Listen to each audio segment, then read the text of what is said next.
10th Rule Books, Big Bad Old School Radio Serial Podcast. Brought to you by 10th Rule Books, bringing you the pulp fiction that skips the boring parts. This week we continue with Fierro, Part 3. As we meet 7-Eleven clerk, former cop, Gray, and Lance and Gordon have themselves a little bit of conversation back in Hollywood. Enjoy.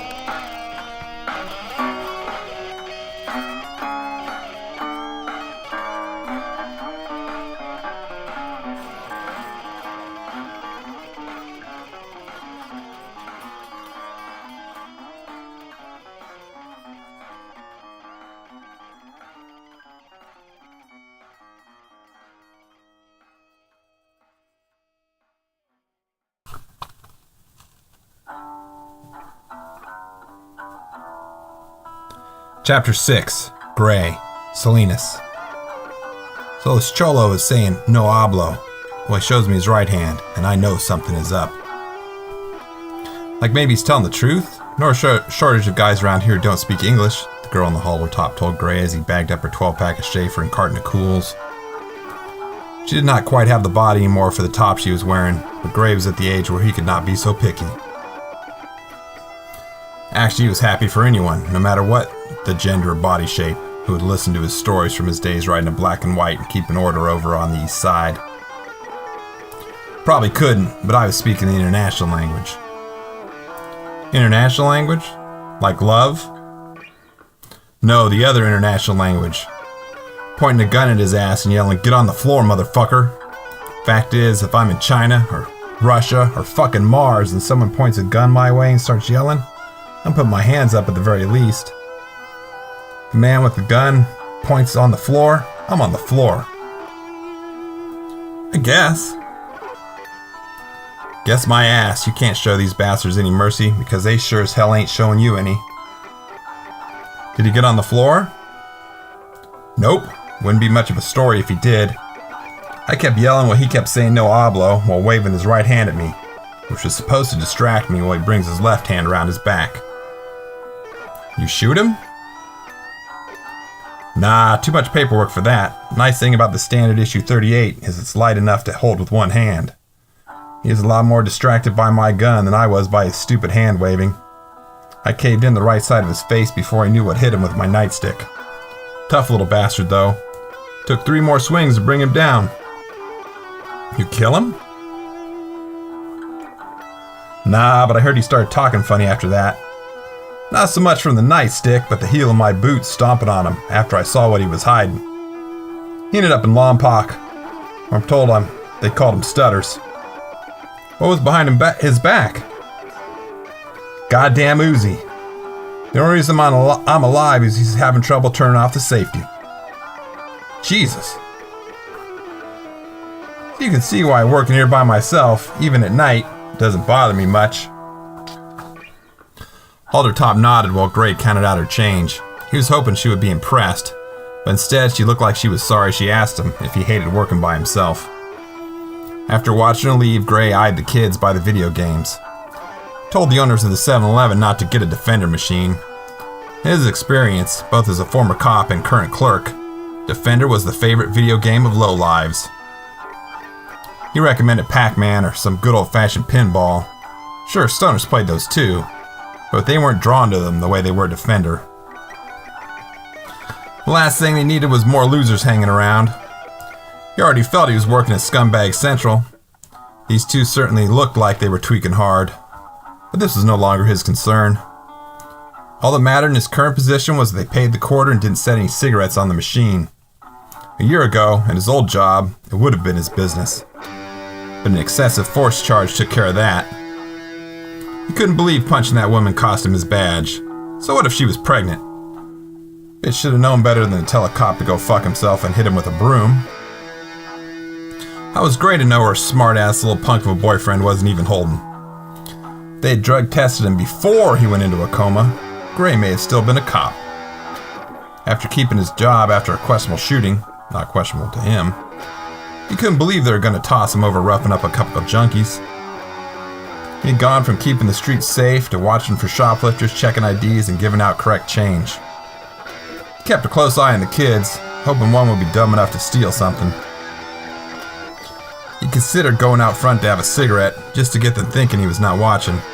The late afternoon on a Friday was prime beer selling time. Not as much as on Thursdays when dudes working the fields brought in their cash, but it was still pretty busy. Some gang-looking kids came in. Gray instinctively checked to see if his gun was under the counter. He would never admit it, but he was disappointed when they just bought a 12 of Bud and a couple packs of cigarettes. They were even friendly and polite. The disappointment continued when the pair by the machine ran out of quarters and left without shoplifting. The overweight, long-haired loser who used the payphones out front came in, almost bumping into the pair of tweakers at the entrance. For some reason, the two tweakers thought Andy going into 7-Eleven was hilarious. More proof to Gray doing drugs made people stupid. Andy was hardly impressive, but nothing about him was exactly funny. Sad, maybe, but not really funny. Gray was pretty sure Andy sold weed. As a cop, he would have enjoyed busting a kid like this. Maybe put a little beat down on him just to get him thinking about walking the straight and narrow. But as a clerk, he found him harmless. Kid was occasionally good for a conversation, at least as long as he stayed on the listening side. "What's happening, Gray?" Andy said. "More the same," Gray replied, wishing he did not have the name tag. He preferred a punk like this call him Sir. "Looks like you forgot your socks again," Gray added as Andy got closer to the counter. Kid laughed. "It's all about the fashion. This is the style." Fat Kid confirmed Gray's defender theory by taking a quarter out of his dirty blue jeans and saying, "Must be my day. Knowing I'm the new defender game when I have a few quarters." Chapter 7. Gordon, Hollywood. "Damn, that is impressive, Lance. I can see why Chrissy left me for you. I'd be ashamed to lose it. I'd be devastated if I were to lose mine. And though it is nothing to be ashamed of, it's nothing like yours." Lance tried to answer, but hanging naked upside down above his own bathtub with a strip of duct tape over his mouth, all he could manage to do was make some unidentifiable but unmistakably desperate noises. The man who put him there pulled a stray razor from his jacket pocket, causing Lance to make louder noises. He moved and Lance saw he had found Chrissy's coke. He stuck the razor carefully into the big paper bag it was wrapped in and pulled it out with a small amount of blow sitting on top.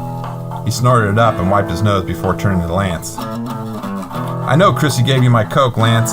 I know this, okay? I can taste when it is my shit. When I take the tape off, I do not want to hear any bullshit about how you don't know what I'm talking about. I do not want to cut off your dick. Be ashamed to ruin it. Like slicing up the face of a pretty girl or destroying a piece of art.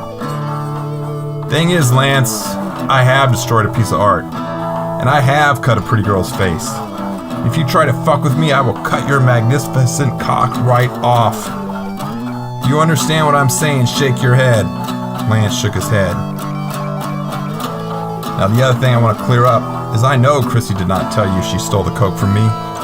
Though you should have figured it came from somewhere. I understand Chrissy can affect a man's judgment. Lord knows that bitch had me doing some stupid shit from time to time. Point is, I do not want to hear any excuses. I just want to hear where the rest of my powder is." Gordon removed the tape. "A guy named Andy has it. He said he could sell it," Lance said before Gordon had a chance to ask. "Can he?" "I thought so at the time." "At the time?" "He sells pot, so I figured you might know something about selling coke. He said he had a connection." "Are you saying the rest of my blow is gone?" "No, Andy can be full of shit, and the more I think about it, the more I think this was one of those times. He's supposed to call when the deal went down, and I haven't heard from him." "You trusted him with my coke?" "You go way back. He wouldn't rip me off." "You'd better hope not. Give me a description and tell me where to find him." Lance told him, and Gordon wrote it down in his notebook. "Salinas?" "Yeah." "Where the hell is that?" "South of San Francisco." "Like San Jose?" "Further south, east of Monterey." "East of Monterey? What the fuck is east of Monterey?" "Salinas. Why did you send my blow to Salinas?" "Chrissy thought something around here might draw the wrong kind of attention.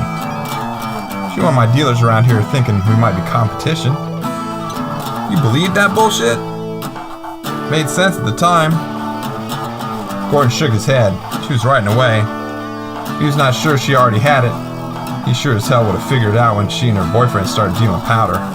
But in typical half-smart Chrissy fashion, she'd picked a dumb place to sell it. Tell me how to get there. You want to take the 5 or the 101? The fastest. How long does it take? Depending on traffic out of LA? About 4.5 hours? Gordon shook his head again and Lance started telling him how to get to Andy's apartment. You better hope he still has it. Or at least got a good price for it if he doesn't, Gordon said. Are you gonna let me down? Do I have my blow yet? Gordon put the duct tape back over the porn star's mouth and left him there. Took a second before he left, checking himself in the mirror to make sure his skinny tie was straight, and during the process of muscling the porn star's new members-only jacket and matching black parachute pants were still looking sharp. Satisfied he was still looking good, he scooped up his coke and left the bathroom. Chrissy was still taped up on the sofa. She looked good naked. The duct tape, bleeding lip, and shiner developing below her right eye made her look even better. Gordon thought about it for a second, but left before his dick talked him into it. He may have been a lot of things, but he was not a rapist. Plus, he had a 4-hour drive ahead of him just to get there. If things went right, he would get his coke, snort enough to stay up all night, and drive back before the sun came up. Once he had the coke, Chrissy might let him have his way with her anyway. She liked a big dick, but she loved some cocaine. Gordon was surprised she let the porn star try to sell any of it.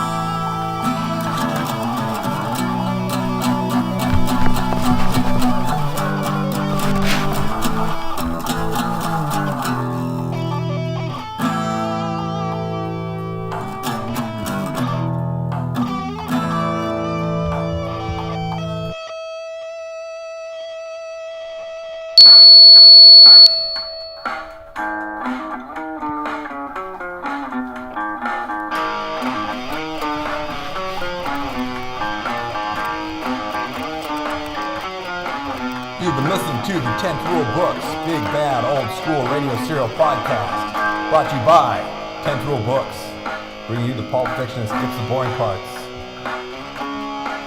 Stay tuned next week when we will be back with part 4 of The Arrow. As always, like us on Facebook, follow us on Twitter, and read our blog at 10th Rule Books blog. See you next week.